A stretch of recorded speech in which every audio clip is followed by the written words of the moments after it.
qualifications last week. Italy played 2 games, tie against Bulgaria and a win against Malta. Vince, are you surprised by the scores, or did you expect more of it? Surprised, no, because to be honest, against Bulgaria, you know, you're playing in Bulgaria. I was actually like, you know, going for a tie, but not that ugly of a tie. Like, oh my God, were we disgusting? I don't understand. Like, I'm gonna have to cut you off. Okay, cut me off. I'm gonna have to cut you off because I can't believe you just said that. Italy. 3-5-2? Who are we doing with the 3-5-2? Italy cannot go into Eastern Europe and look for a tie. We always play against Eastern European teams and we always suffer against them. You have to go there to win. Take the maximum amount of points in the World Cup qualifiers right away. But now you're talking with your heart. Yes, but against Bulgaria. Yeah. But if Italy loses that game on the road and we give 3 points to Bulgaria, we're shit. We aren't shit, but we can't get into those situations where we're about to lose those games. Those are teams and games that we have to finish right away. In the first 25 minutes, in the first 45 minutes, you split the game in different segments and you attack and you finish the game. We just let them go. We had the Super Osvaldo of 19 people scoring goals. We had people who didn't even know, Maggio didn't even know where he was going. Talking about the choice of selection. Sami, Giaccherini hasn't played for Juventus much. Why was he on the team? Do you think he deserved to be on the team? Guys, lack of wingbacks, man. We have no wingbacks. No, because of that 3-5-2. Because if you guys remember the Euro, the first 2 games we did the 3-5-2 because of Chiellini being hurt, and Giaccherini was there, and it's, you know what? I gotta look at it as we're talking about this one with the guys that came by Park with this week. It's like, you know, Giaccherini. I was going, why is even Giaccherini in Nacional? And he was like referring to the 3-5-2. But we're going back to the fact, guys, 3-5-2 ain't working. It's not working, and it's like, yes, okay, there's no Balotelli, there's no Cassano, there's we have no wingbacks, mate. We have no wingbacks. And now we're even more in trouble because one of our options, we thought Maggio would have been a steady guy. But since the Euro, Maggio was absolutely horrible. He was horrible. What happened to Maggio? When he wears that national team jersey, he becomes a different player. I think it's too overwhelming. He's psychologically out of the game. We'll go back to what? He was playing away on the road on it, like a World Cup qualifier in Bulgaria. It's affecting him to that point. Guys, let's face it. The Italy team this week was it was a positive result if you want to look at it. 4 points, but we also played Bulgaria. We played Malta. We were Italy, typical Italy against Bulgaria, and typical Italy against Malta. Get a result and then just be lackluster and have nothing else to offer. Then again, guys, when was the last time we went to a qualifying thing, right, that we didn't stress at the beginning? During the Euros, I remember playing Northern Ireland, and I think we tied 2-2 against them, stuff like that. But yes, what Steve was saying, like, you know what, we should have went for the win, but looking at, as guys, Denmark and Czech Republic with 0-0, so that's kind of a good result for us, because you guys remember, I think it's only the first ones that passed, if I remember correctly, and the second one going to like a two-leg thing. So still, the only thing positive, I don't know if you agree with me, Sami, Mattia Destro, second game scored against Malta. I'm just trying to picture this guy with maybe a Cassano feeding Balotelli or him. Destro, I believe, is about 6 foot tall. What is he, guys, 20? 19, 20 years old? Maybe 21 years old? 21. And then see a guy like Immobile, Insigne, Immobile. I think the future of the offense side is very bright. That's the defense. It's the defense that's worrying. You guys got more Zambrata, where are these guys? Well, you can talk about the offense, fast, just official quote. We mentioned a lot of names. Jovinko wasn't mentioned. Yes. Jovinko wasn't mentioned because Jovinko wasn't there. He wasn't. Jovinko, I don't get it. Some days you play como, you have the hand of God with you playing all the time, or you play a 150%, or you play a match. You know what he likes, guys? He has his character. He doesn't have personality. He doesn't have a grinta. He doesn't have personality. He has no personality. Look at him. I'm going to personality. Look at him, Zeni. The guy came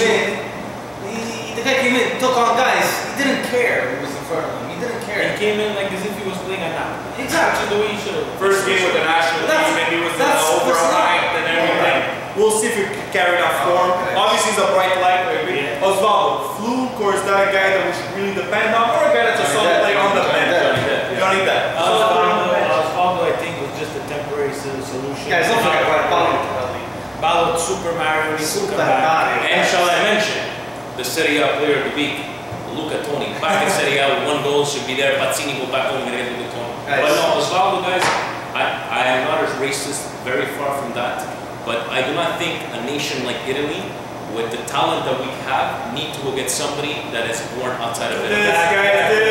With globalization, I think it's a factor that we have no choice to look at if we want to keep up with everything. But we have to keep our options. Not being a little Argentine. Huh? He's like Camoranesi back in 06, another one that was born in Argentina, stuff like that. But Osvaldo, great player, but I do not see him there in 2014. And guys, De Rossi, that didn't finish the game against Inter, starts with Italy. He seemed to have a little hard time. Thank God Marquisio was there because he covered a lot of ground. Has a good old time. Yeah, definitely. And he got tired this week too. De Rossi, they said, should be back for Juve Roma, should be a very, very big game. But Pirlo, so far, what I've seen from Pirlo, I don't see the majestic, back to his majestic self. I'm sure it's just a matter of time, but he's gonna have to make sure. Should Juve get rid of him? Juve should give him to Milan in prestito gratuito for 2 years. Anyways, there will be more to come on the national team. Guys, quickly, the Champions League this week, the 2 big matchups, Juve Chelsea, Real Madrid, Manchester City. Sam, big return of Juventus in the Champions League. I'm excited, very excited. Quick prediction, are they going there to win? I think Juve is going in to win. They have a lot to prove to Europe, to themselves, to Conte. And to Nicolas Benton. I think they have a lot to prove, guys, especially for themselves. Anyways, we'll talk about the game next week. What do you predict? Your unbiased prediction. Honestly, I predict a 1-0 victory. Either or, 1-0 victory. A Juventus 1-0 victory.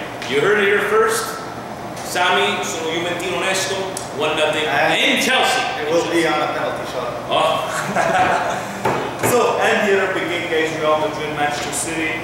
Real Madrid is out of form. Oh my God. Are they in trouble in La Liga? Do you think they'll find their form for the Champions League? Guys, Real Madrid, in Spain, it's a 2-horse race. It's Barcelona, it's Real Madrid. They can have 1 point, they can have 2 points, they can have 4 points. They finish either first or second every year. But in the Champions League, they're going to be facing a Manchester United team that's stocked and doing well in the league. Manchester City. And they're tied this week against Southampton, which was off Peter Crouch basketball crossover. And they're going to come out to play. Manchester City has a lot to prove, a lot of money invested. So you're saying City pulls a result out of this game?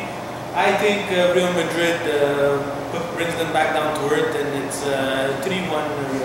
Oh, that much? Yes. I think this whole Real Madrid, Real Madrid, 4 points in 4 games.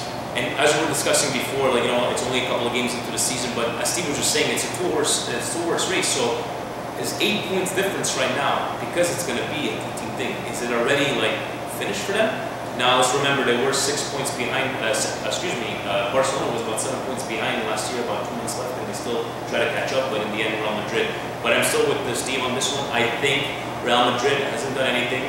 With Cristiano Ronaldo, sto malo di pancia that I'm not making enough money. Because of all these games, I think they're all going to come out strong and win this game.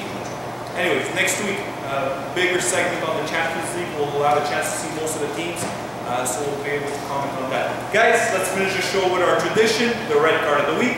Steve, what is your red card of the week? Red card of the week for me is to Allegri. If he doesn't fix himself up, if he doesn't find a solution to get all the Milanese ultras back on his side, because really right now they're probably not on his side, and if he doesn't find out a formation that can fit where he will be able to play Pazzini, Robinho, and Pato all together and still keep some creativity and find some sort of creativity in the midfield, we won't be seeing Allegri around Christmas time. Fair enough. Sammy, red card of the week? It's going out to all the Italian clubs for letting go of the Principe of France, Paris, Verratti, especially a team like Milan.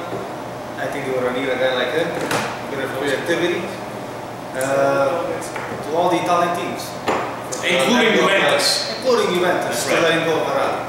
My red card of the week goes to the president of Palermo that 2-3 games fires the coach already. And he's consistent. No. He's consistent, yes.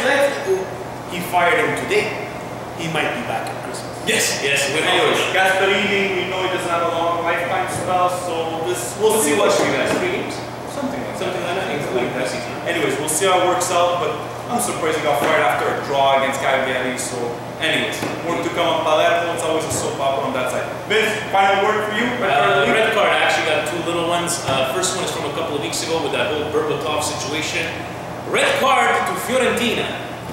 Guys, I know it's bad in Italy, but it's one thing asking the guy for the money for the plane ticket back, but to actually come out and say it to the media, noi vogliamo i soldi per l'aereo. What is that? 600 euros, 700 euros? Seriously, guys. And the second one is to Unibrow Agnelli. You are a millionaire. You don't have 5 euros to go pluck your eye out. Seriously? Sam, you can admit That's a bit bitter. You just have something with you. But, I'll buy you a case.